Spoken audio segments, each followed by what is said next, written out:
Di balik gemerlap lampu kota Surabaya, ada seorang wanita yang terlihat sempurna di mata semua orang. Namun di balik senyumnya yang manis, tersimpan luka dan hasrat yang lama terkubur. Dan hanya satu pria yang mampu membaca bahasa tubuhnya tanpa ia harus berkata-kata. Mereka mulai menari dalam irama yang tak bersuara. Sebuah sesi terapi yang berubah jadi ritual penuh ketegangan. Dan malam pun menyaksikan bagaimana luka bisa sembuh dalam dekapan yang tak lagi profesional.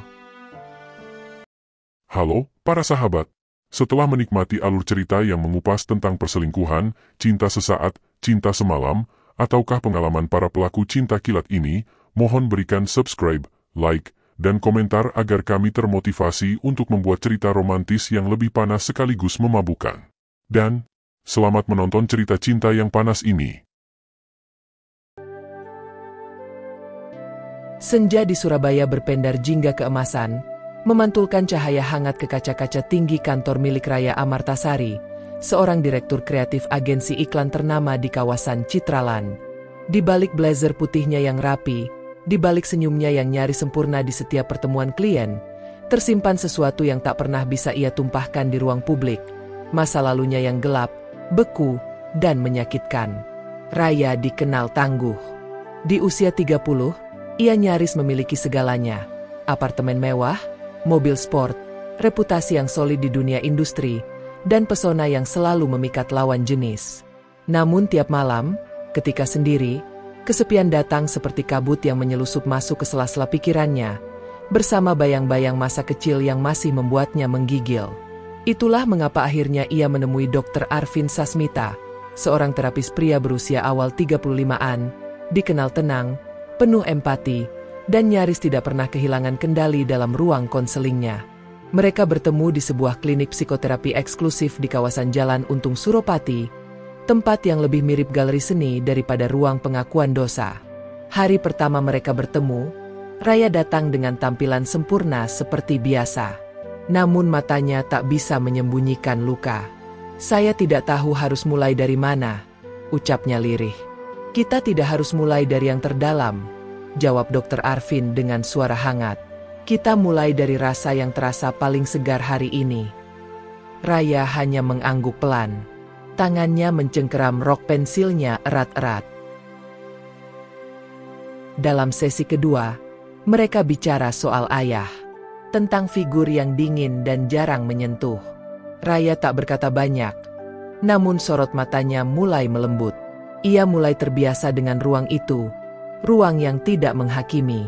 Arvin memandanginya bukan sebagai pasien, tetapi sebagai seseorang yang menyimpan potensi untuk mencintai dan dicintai lagi. Tapi ia tahu, batas profesionalisme tak boleh dilanggar. Namun kadang, batas itu tak terlihat jelas, apalagi saat luka yang satu menemukan cermin dalam luka yang lain. Setiap pertemuan menjadi lebih intens. Nada suara mereka kian perlahan, kian dalam, seperti dua orang yang menari di atas keheningan. Hingga akhirnya, pada sesi keempat, ketika mata mereka bersitatap lama tanpa satupun kata, Raya berkata pelan, "Saya tidak ingin sembuh. Saya hanya ingin dimengerti." "Mungkin keduanya bisa datang bersamaan," bisik Arvin. Dan saat itu, jari mereka bersentuhan tanpa sengaja. Kecil, singkat, tapi cukup untuk membuat jantung keduanya berdebar. Mereka tahu bahwa ada batas. Tapi ketika dua jiwa yang patah saling bersandar, batas itu hanya tinggal garis samar. Malam itu, setelah sesi ditutup, Arvin mengantar Raya ke mobil. Hujan rintik-rintik membasahi aspal. Di bawah payung, keduanya berdiri terlalu dekat. Nafas mereka hangat. Pandangan mereka saling menyalakan bara. "Terima kasih untuk semuanya," bisik Raya. "Kau lebih kuat dari yang kau kira," jawab Arvin, menatap bibirnya. "Aku lelah kuat," bisik Raya, sebelum akhirnya mencium bibir pria itu pelan. Itu bukan ciuman penuh nafsu. Itu adalah pelarian, permohonan, dan jawaban. Arvin membalasnya dengan tangan yang memeluk pinggangnya, menahan tubuhnya yang bergetar. Malam itu, di apartemen Raya, mereka tak hanya menanggalkan pakaian. Mereka menanggalkan semua pertahanan. Tubuh mereka saling mencari, tidak terburu-buru, seperti pembaca yang menikmati setiap kalimat dalam buku rahasia yang baru dibuka. Kemeja Arvin terlepas perlahan, lalu blus sutra milik Raya menyusul, meluncur ke lantai kayu apartemennya yang sunyi. Jemari Arvin menyusuri punggung Raya, menelusuri jejak luka yang lama terpendam. Di setiap sentuhan, tubuh Raya gemetar, bukan karena takut, tapi karena perlahan ia percaya. Percaya bahwa ia boleh dinikmati tanpa merasa kotor. Mereka membuat cinta malam itu bukan dengan gejolak liar, tapi dengan kelembutan yang menusuk lebih dalam dari segala desahan. Dada bertemu dada, keringat bertemu air mata. Dan di tengah ranjang putih itu, untuk pertama kalinya dalam bertahun-tahun, Raya tertidur dengan tersenyum. Namun pagi tak selalu setia pada keheningan malam. Ketika cahaya mentari menyusup dari celah tirai, tubuh Raya menggeliat pelan.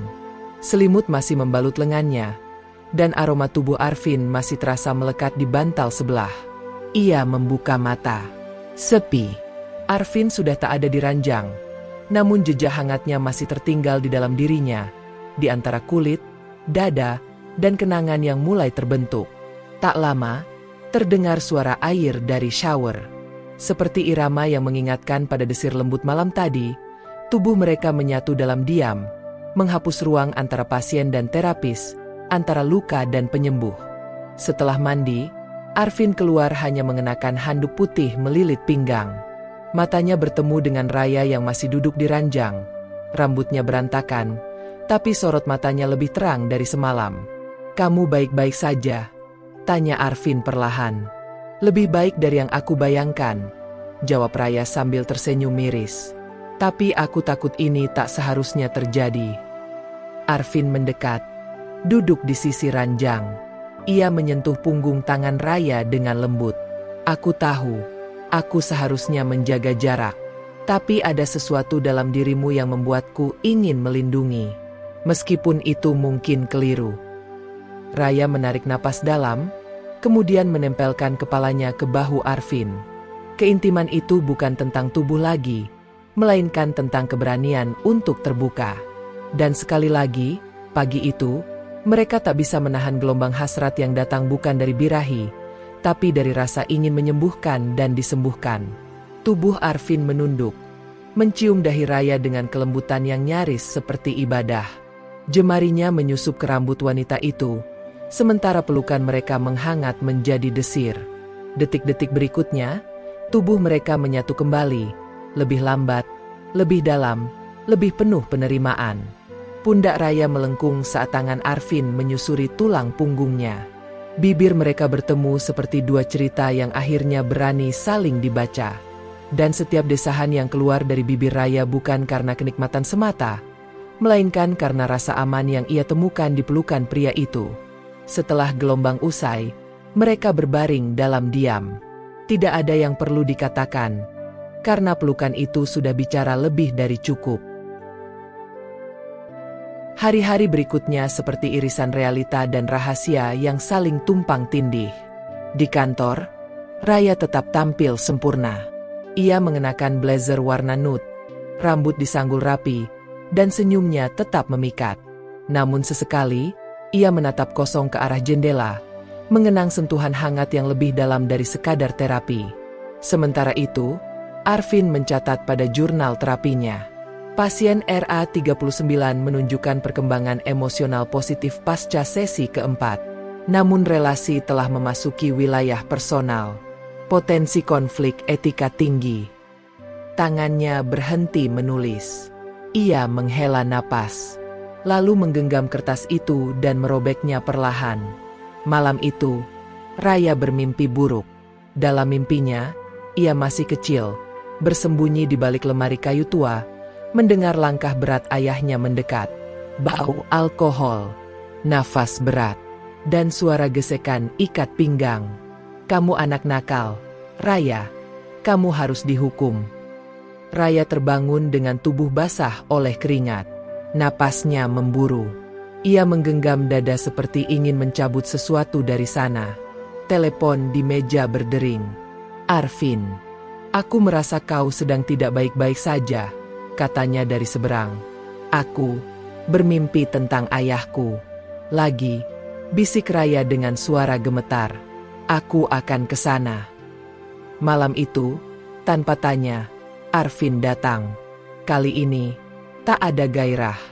Yang ada hanya pelukan panjang di sofa, tubuh wanita dewasa yang rapuh, dan pria yang mengusap punggungnya pelan-pelan hingga tangisnya reda. Tapi ketika pelukan itu tak kunjung terlepas, sentuhan itu kembali berubah menjadi sihir. Arvin mencium tengkuk Raya dengan napas tertahan. Raya memejamkan mata, lalu membuka kancing kemeja pria itu satu persatu, seolah ingin tahu seluruh rahasia yang disembunyikan tubuh itu. Mereka saling menjelajahi, seperti dua orang yang saling menemukan reruntuhan masa lalu di tubuh satu sama lain.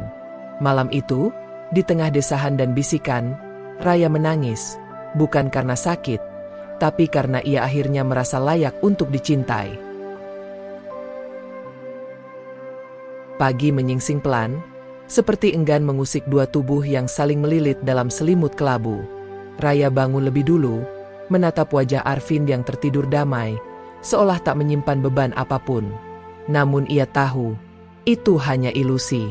Laki-laki itu menyentuh jiwanya dengan kelembutan yang nyaris suci, tapi di balik sorot matanya, tersimpan sebuah ruang gelap yang belum pernah dibuka. Saat sarapan sederhana mereka tersaji di meja makan kecil, Raya memberanikan diri bertanya, "Kamu tahu banyak tentang aku, tentang lukaku, tapi aku nyaris tak tahu apa-apa tentang kamu." Arvin diam sejenak, mengaduk kopinya seperti mencari jawaban di dasar cangkir. "Mungkin karena aku lebih nyaman menyembuhkan orang lain, daripada menyentuh lukaku sendiri." Raya tak mendesak, tapi ia mencatat satu hal, Arvin bukan hanya terapinya, ia juga misteri yang menunggu untuk dijelajahi. Hari-hari berlalu, dan intensitas hubungan mereka semakin menguat. Di ruang praktik yang seharusnya steril dari hasrat, kini ada bayang sentuhan yang mengendap di tiap sesi. Sekali waktu, Raya memanggil Arvin ke apartemennya hanya untuk diskusi lanjutan. Tapi diskusi itu selalu berakhir di kamar tidur, di mana desahan jadi bahasa, dan tubuh jadi puisi. Arvin menelusuri tengkuk Raya dengan ciuman pelan. Raya melingkarkan kaki di pinggang pria itu, menyambut gelombang demi gelombang yang mengguncang tubuh dan hatinya. Mereka bercinta seperti orang yang sedang berdoa, dalam diam, dalam kehusyukan yang nyaris mistik. Namun di tengah kenikmatan, Raya mulai mencium sesuatu yang aneh. Arvin semakin jarang tersenyum. Pandangannya sering kosong. Dan suatu malam, saat ia tertidur dalam pelukan Raya, ia mengigau, "Mama, jangan kunci aku lagi. Mama, jangan di ruang gelap." Raya terbangun dengan dada sesak. Ada luka di balik dada pria ini yang lebih dalam dari yang ia duga. Keesokan harinya, saat Arvin datang untuk sesi rutin, Raya menunggunya dengan sebuah map di pangkuan. "Aku ingin kamu berhenti jadi terapisku," katanya tenang. Arvin mengerutkan alis. "Kenapa?" "Karena yang kamu sembuhkan selama ini bukan hanya aku, tapi kamu juga menyembunyikan sesuatu. Dan aku tak bisa sembuh total kalau orang yang kusandari juga sedang berdarah." Diam. Ruang itu hening. Tapi getar di mata Arvin berkata lebih dari 1000 kata. "Ibuku bunuh diri waktu aku umur 6, bisik Arvin akhirnya. Dan sebelum itu, dia biasa mengunci aku di kamar gelap setiap kali marah pada ayahku. Dia bilang aku pengingat dosa." Kalimat itu membuat dunia Raya bergetar. Mereka adalah dua jiwa yang dibentuk oleh luka, Raya oleh ayah, Arvin oleh ibu. Dan mereka bertemu bukan untuk saling menyelamatkan, tapi untuk saling memperlihatkan betapa dalamnya luka manusia bisa mengakar. Malam itu, Di kamar yang kini bukan lagi tempat pelarian tapi altar kejujuran, mereka kembali bersatu. Arvin mencium tubuh Raya dengan perlahan, seolah setiap inci kulitnya menyimpan makna. Raya merespons dengan sentuhan penuh kelembutan, bukan hanya untuk membalas gairah, tapi untuk mengobati luka masa kecil yang tersembunyi di balik dada pria itu. Desah, bisik, dan peluh memenuhi ruang. Tapi kali ini, tak ada gairah liar. Yang ada hanya keintiman yang nyaris seperti pengampunan. Kita bukan rusak, bisik Raya di antara pelukan. Kita hanya terluka di tempat yang sama. Namun seperti kaca yang sudah retak sejak lama, seindah apapun cahaya menembusnya, goresannya tetap nyata. Hubungan antara Raya dan Arvin mulai menjadi sorotan diam-diam. Di lingkungan profesional, bisik-bisik kecil mulai terdengar. Ada yang menyebut kedekatan mereka tak etis. Ada pula yang diam-diam iri, menyaksikan seorang terapis yang selama ini begitu dingin, kini tampak lebih hidup setiap keluar dari ruangannya setelah sesi bersama Raya. Di kantor pusat tempat Raya bekerja sebagai kepala divisi pemasaran, ia mulai mendapat pertanyaan-pertanyaan bernada sindiran dari kolega wanitanya. Kamu makin cerah akhir-akhir ini. Terapi ya? Atau lebih dari sekadar terapi? Raya hanya tersenyum. Senyum yang selama ini menyembunyikan banyak hal, kini menyimpan rahasia yang justru ingin ia jaga.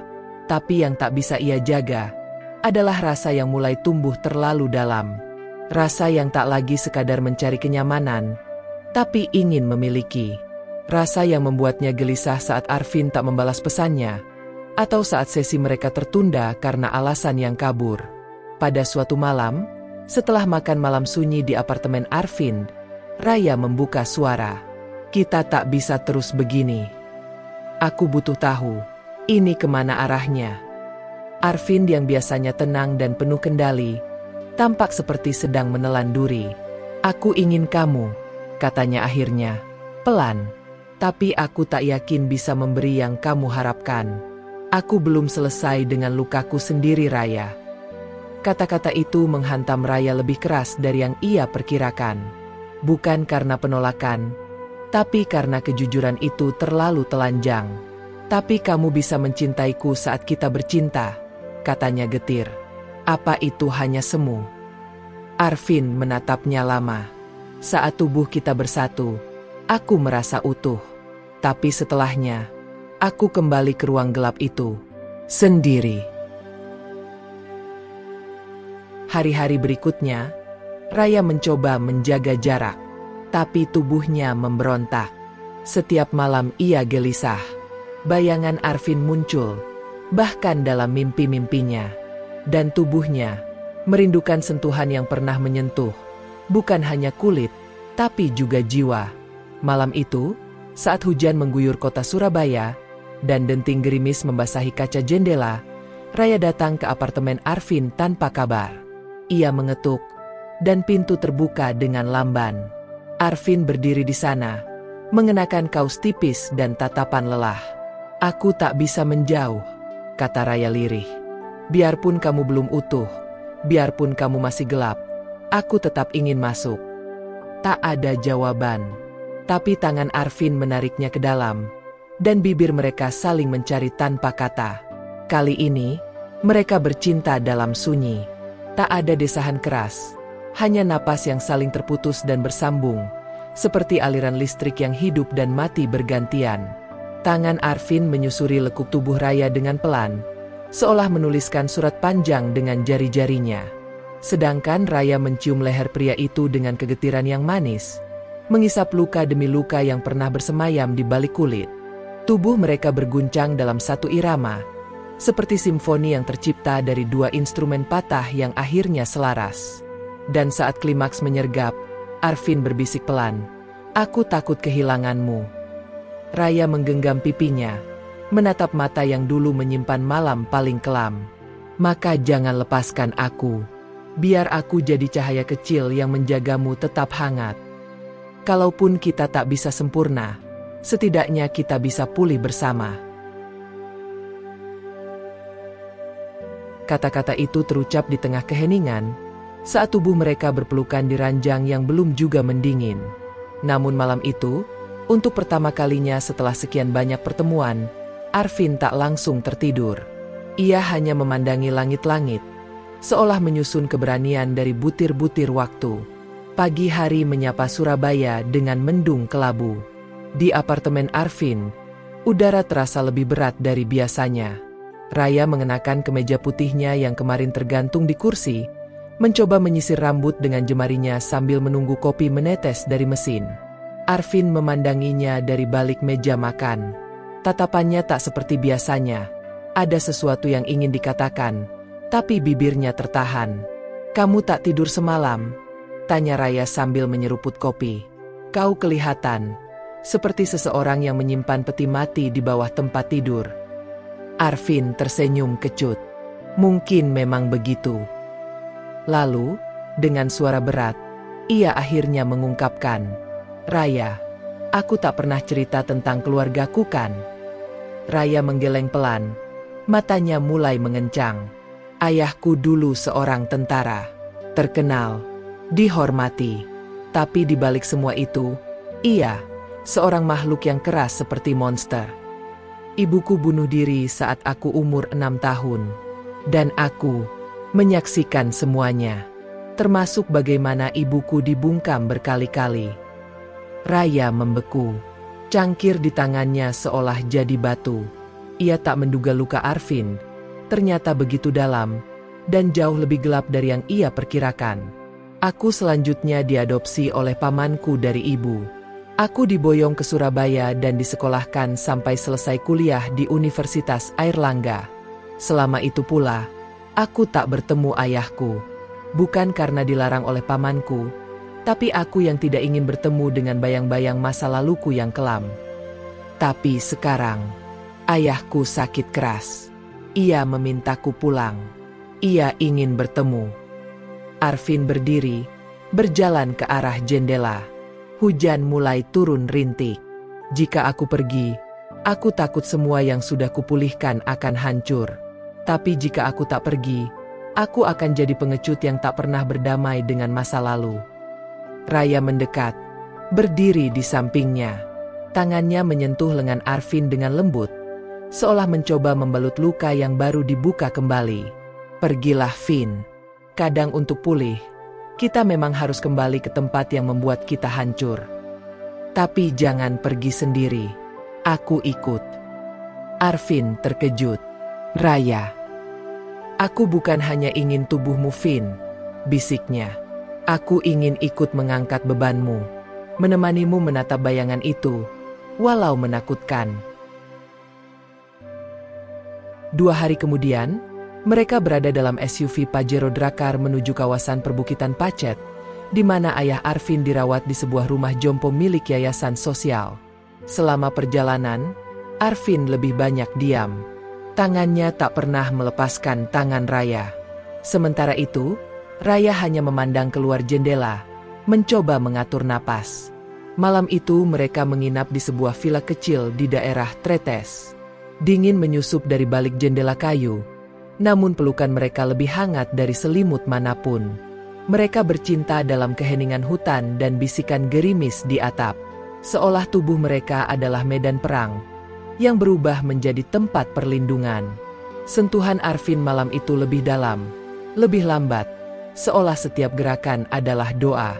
Raya menyambutnya seperti tanah kering yang kembali merasakan hujan pertama.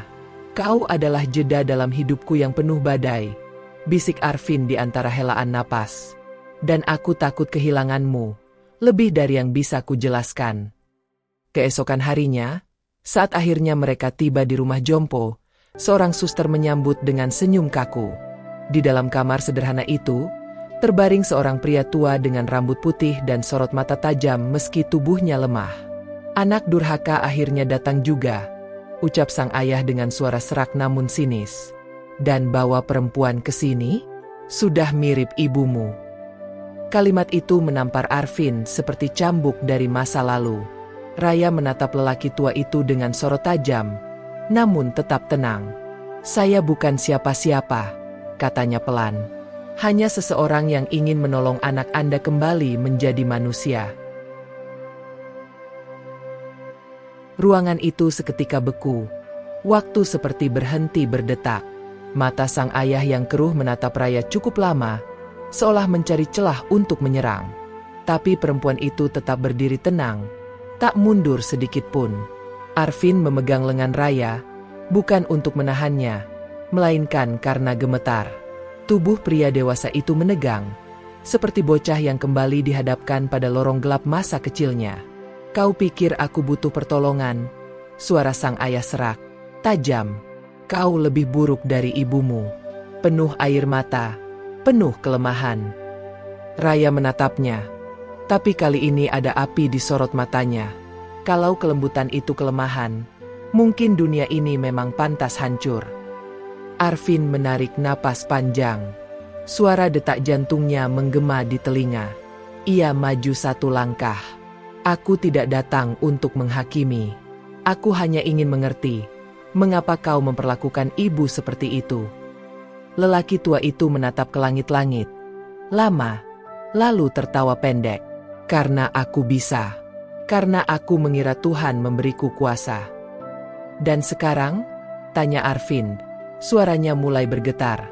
"Apa kau masih pikir Tuhan ada di pihakmu?" Tak ada jawaban. Hanya diam yang menggantung panjang. Malam itu mereka kembali ke villa. Arvin tidak bicara sepanjang perjalanan. Namun begitu masuk kamar, ia terduduk di ranjang, dan tangisnya pecah. Bukan tangis lemah, tapi tangis seorang lelaki yang selama ini menahan air mata di dadanya. Raya memeluknya dari belakang, tak berkata apa-apa. Hanya tubuhnya yang jadi pelabuhan bagi badai di dada Arvin. Pelan-pelan, ia membaringkan Arvin. Di bawah lampu temaram, mereka kembali menyatu. Tapi malam ini berbeda. Tidak ada gairah liar, tidak ada ledakan nafsu. Yang ada hanya keintiman yang rapuh, seperti kain tipis yang menutupi luka, seperti bisikan pada jiwa yang nyaris runtuh. Tangan Raya menjelajahi tubuh Arvin, seperti sedang membacakan puisi sunyi. Sementara Arvin memeluknya seperti seseorang yang baru saja menyentuh hidup. Di antara gesekan kulit dan hela napas, mereka menyentuh sesuatu yang lebih dalam dari sekadar kenikmatan. Mereka menyentuh makna, bahwa tubuh bisa jadi rumah, pelukan bisa jadi doa, dan ciuman bisa jadi obat yang lebih mujarab dari semua terapi. "Jangan tinggalkan aku," kata Arvin, pelan. "Bahkan saat aku mendorongmu pergi nanti, tolong, tetap di sini." Raya mengecup dahinya. "Aku di sini bukan untuk melihat bagian terbaikmu, Vin. Aku di sini untuk menampung yang paling retak sekalipun." Keesokan harinya, sebelum mereka kembali ke Surabaya, Arvin kembali ke rumah jompo itu sendiri. Ia menatap ayahnya lama, tak bicara. Sang ayah membuka mata. "Kau masih di sini?" Arvin mengangguk. "Aku tak memaafkanmu, tapi aku juga tak akan hidup dengan membencimu selamanya. Kebencianmu cukup. Jangan wariskan padaku." Kemudian ia berbalik dan pergi, meninggalkan masa lalu di ranjang sekarat itu. Sesampainya di Surabaya, Raya dan Arvin seperti pasangan yang saling menggenggam lebih erat. Namun, perubahan terjadi perlahan. Arvin menjadi lebih diam, lebih introspektif. Dan suatu malam, ia berkata, "Aku ingin berhenti jadi terapis, Raya. Aku ingin menulis. Menulis tentang semua ini. Tentang kita. Tentang luka." Raya terdiam, kemudian tersenyum. "Kalau begitu, biar aku jadi cerita pertamamu." Raya tidak langsung menjawab. Ia hanya menatap wajah Arvin yang kini tampak lebih manusiawi, bukan sosok tenang dan netral seperti saat mereka pertama bertemu, tapi lelaki yang sedang menatap puing-puing dirinya sendiri. Malam itu mereka duduk di balkon apartemen Arvin, memandangi langit Surabaya yang kelabu. Angin membawa aroma basah dari taman bawah, dan di antara kesunyian, Arvin berkata lirih, Aku rasa, yang paling menakutkan dari menyembuhkan luka adalah saat kita sadar, beberapa bagian dari diri kita harus mati agar yang baru bisa hidup. Raya menggenggam tangannya. Lama. Kalau begitu, biar aku temani kau saat bagian itu mati. Dan kita kubur sama-sama. Arvin menatapnya. Pandangan yang dalam. Bukan untuk menelanjangi tubuh, tapi jiwa. Dan malam itu, seperti sebuah persembahan terakhir sebelum segalanya berubah, mereka kembali larut dalam tubuh masing-masing. Tapi kali ini lebih dalam, lebih panjang. Seakan waktu mengulur bagi dua jiwa yang sebentar lagi akan berpisah arah. Nafas mereka menyatu dalam irama lambat, seperti dua daun yang menari di arus sungai. Di sela ciuman, di sela desir kulit yang menyentuh kulit, ada bisu yang begitu bising, sebuah perpisahan yang belum terucap. Pagi harinya, Raya menatap surat yang sudah lama ia simpan di laci kamar. Surat itu ia tulis bertahun-tahun lalu, saat baru memulai terapi dengan Arvin. Ia tak pernah memberikannya, karena takut. Tapi kini, ia tahu, waktunya sudah dekat. Ia menaruh surat itu di meja kerja Arvin, menyisipkannya di sela draft naskah buku yang sedang ditulis lelaki itu, lalu pergi tanpa berpamitan. Arvin baru menemukan surat itu malam harinya. Kertasnya mulai kekuningan, tinta pena sedikit pudar. Vin, jika suatu hari aku punya keberanian untuk membiarkanmu masuk lebih dalam, mungkin aku akan memberikan surat ini padamu. Arvin membaca perlahan. Setiap kata terasa seperti pecahan cermin yang selama ini mengurung wajah sejati Raya. Aku pernah dilecehkan oleh kakakku sendiri. Saat kecil. Bertahun-tahun. Dan tak satupun orang dewasa percaya padaku. Itulah sebabnya aku tak percaya siapapun. Tak percaya laki-laki. Sampai aku duduk di hadapanmu dan mendapati bahwa tidak semua tangan ingin merusak. Ada juga tangan yang menyembuhkan. Mata Arvin membasah. Maaf, jika selama ini aku belum mampu bercerita. Aku hanya takut kau akan memandangku seperti dunia memandang perempuan rusak. Tapi bila kau membaca ini, berarti aku sudah siap. Atau, sudah pergi. Arvin berdiri, bergegas. Tapi saat ia sampai ke apartemen Raya, lampu semua padam. Tak ada jejak. Di meja makan, hanya secangkir teh dingin yang tak disentuh. Dan sebaris catatan kecil. Aku pergi ke tempat di mana masa kecilku dikubur. Mungkin aku perlu menggali ulang dan memeluknya. 3 hari Raya tak bisa dihubungi. Arvin nyaris gila. Ia menelepon semua kenalan Raya, tapi nihil. Sampai akhirnya, di hari keempat, sebuah surel masuk dari sebuah alamat email lama milik Raya. Vin, aku di Batu. Di rumah nenekku yang sudah lama kutinggalkan. Di kamar yang dulu jadi saksi bisu bagaimana dunia mencuri tubuh kecilku.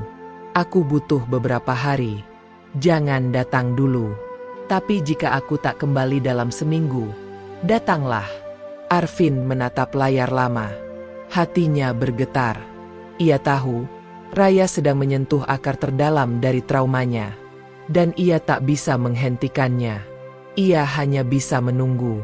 Menunggu dengan gelisah, berharap sang kekasih kembali dengan mata yang sama, atau setidaknya, tetap mengenali cinta mereka. Namun ketika hari ke-6 datang dan tak ada kabar lanjutan dari Raya, Arvin tidak bisa lagi menahan diri. Ia menyewa mobil dan menempuh perjalanan menuju Batu, melintasi jalanan basah yang sepi, ditemani hanya kabut dan suara hujan rintik di kaca depan. Alamat yang tertera di surat elektronik itu menuntunnya pada sebuah rumah tua di pinggiran kota. Dindingnya dari kayu jati yang lapuk, catnya mulai terkelupas, dan halaman depannya dipenuhi rumput liar yang tinggi setinggi lutut. Rumah itu tampak membeku dalam waktu. Arvin mengetuk perlahan. Tidak ada jawaban. Ia mencoba lagi, lalu memanggil nama Raya.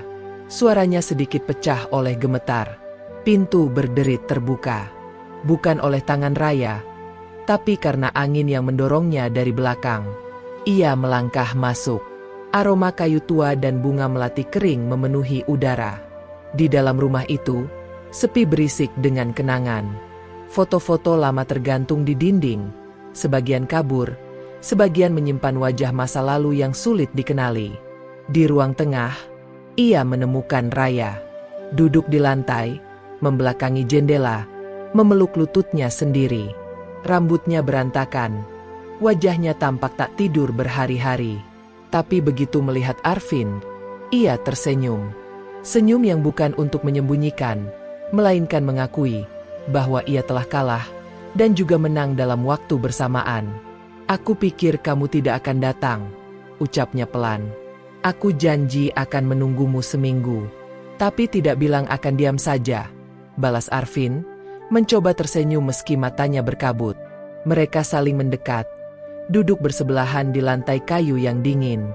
Lama mereka tidak bicara, hanya memandangi hujan di luar jendela yang turun begitu halus, seperti ampunan. "Aku masuk kamar itu tadi pagi," bisik Raya.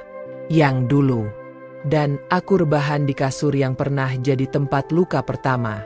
Aku menangis, tertawa, lalu bicara pada diriku kecil, seperti yang dulu kau ajarkan. Dan apa yang kau katakan padanya? Aku bilang, dia tidak kotor. Dia cuma tidak dijaga." Arvin memejamkan mata, menyerap kalimat itu dalam-dalam. Raya menyandarkan kepala ke bahunya. "Aku ingin memulai lagi, tapi bukan di Surabaya. Bukan di kantor itu. Aku ingin pindah. Mungkin ke Sidoarjo. Buka kedai teh. Hidup perlahan. Tanpa nama besar. Tanpa masker." Arvin mengangguk pelan. "Kalau begitu, aku ikut." Raya mengangkat wajah. "Kamu?" "Aku tak pernah ingin jadi terapis selamanya. Menulis buku bersamamu, atau sekadar menyeduh teh. Selama itu bersamamu, aku tak butuh gelar atau ruang praktik." Dan saat itu juga, tubuh mereka saling mencari, bukan lagi karena luka, tapi karena ingin merayakan kelahiran baru.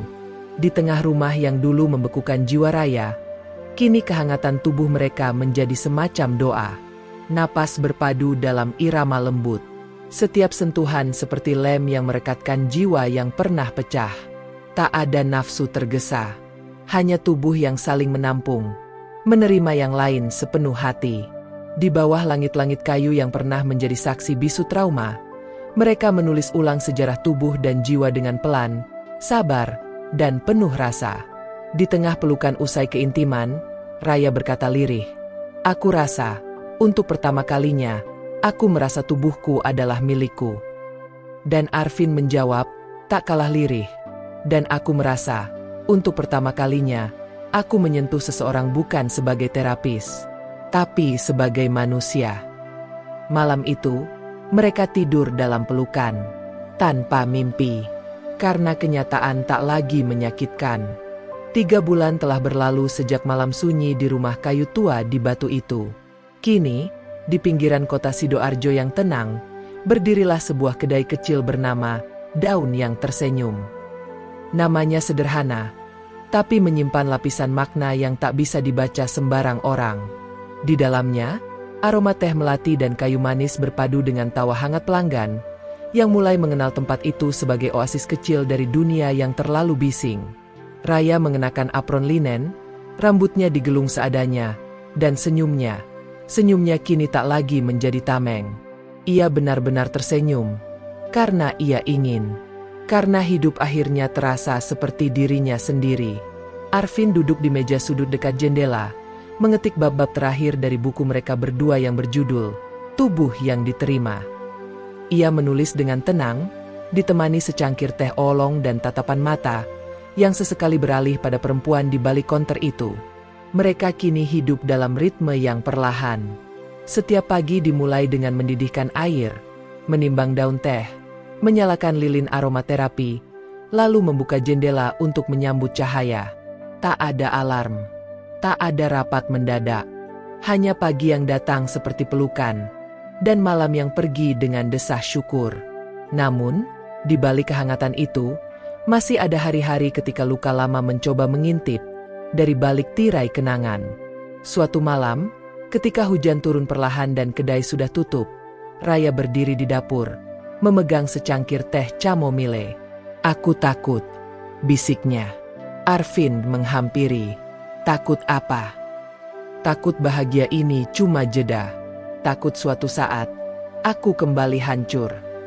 Arvin mengambil cangkir dari tangannya, lalu menggenggam jemarinya erat. "Kita tidak bisa menjamin masa depan, tapi kita bisa menjaga hari ini. Kita bisa membuat kenangan baik sebanyak mungkin, agar kalaupun luka datang lagi, kita tidak sepenuhnya jatuh." Mereka berciuman, pelan, bukan dengan api yang membakar, tapi dengan bara yang hangatkan dari dalam. Malam itu, tubuh mereka kembali menyatu. Di atas ranjang dari kayu jati yang dibeli di pasar larangan, mereka menari tanpa musik. Hanya napas, detak, dan isyarat tubuh. Sentuhan demi sentuhan menghapus sisa-sisa kaku di hati Raya. Ia menangis, tapi kali ini bukan karena sakit, melainkan karena merasa diterima sepenuhnya. Tubuhnya bukan lagi medan perang, tapi taman rahasia yang hanya bisa dimasuki oleh cinta yang sabar. Usai keintiman yang tenang dan penuh makna, mereka berbaring dalam keheningan.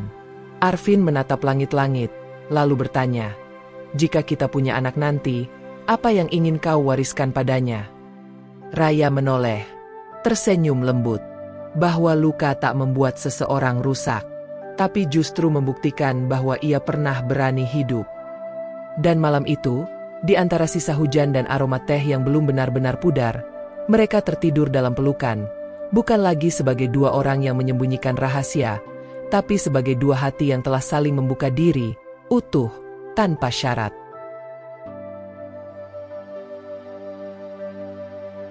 Kita semua, pada akhirnya, adalah rumah bagi diri sendiri. Ada yang pernah ditinggal di reruntuhan trauma. Ada yang terkunci dalam kamar gelap rasa malu. Tapi selalu ada hari ketika cahaya masuk melalui retakan. Bukan karena dinding dibongkar paksa, melainkan karena hati mulai percaya bahwa ia layak dicintai. Raya bukan satu-satunya yang belajar berdamai dengan tubuhnya.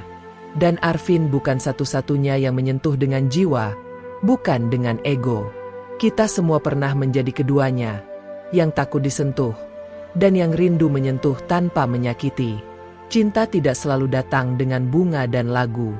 Kadang ia datang lewat secangkir teh hangat, di malam gerimis, di pelukan yang tidak menuntut. Cinta sejati tahu bahwa menyembuhkan bukan berarti menyelamatkan, tetapi menemani seseorang berjalan dalam langkahnya sendiri, tanpa tergesa. Dan mungkin, itulah yang paling kita butuhkan. Bukan pahlawan, bukan pengganti masa lalu, tapi seseorang yang berkata, "Aku di sini, hari ini, bersamamu, sepenuhnya." Tamat.